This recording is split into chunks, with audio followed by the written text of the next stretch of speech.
جب انسان اپنی خواہشات کو، اپنے جذبات کو، اپنے احساسات کو پورا کرے اور ہر حال میں پورا کرے، بس میری مرضی یہ ہے، میری خواہش یہ ہے، پوری ہونی چاہیے، میرا دل یہ چاہتا ہے، میری یہ چاہت پوری ہونی چاہیے،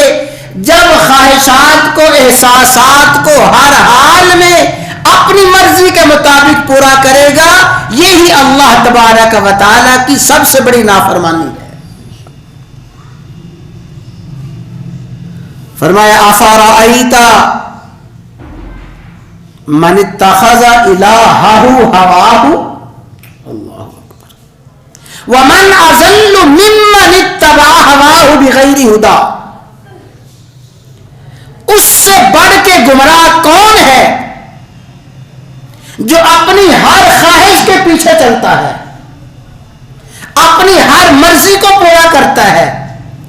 اپنے ہر جذبے کو پورا کرتا ہے، اپنے ہر احساس کو، اپنی ہر تمنا کو، اپنی ہر آرزو کو پورا کرتا ہے، اس سے بڑھ کے گمراہ کون ہو سکتا ہے؟ اور افرأیت من اتخذ الہہ ہواہ، تمہیں پتا ہے اس شخص کو تم جانتے ہو جس نے اپنی خواہشات کو اپنا خدا بنا لیا ہے،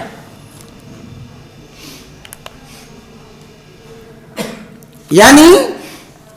اتباع حقیقی خالق و مالک کی ہونی چاہیے، اتباع پیروی اپنے حقیقی پروردگار کی ہونی چاہیے۔ یہ ایسا بد نصیب ہے جو پیروی اور اتباع اپنے خالق و مالک کی بجائے اپنی خواہشات کی کرتا ہے۔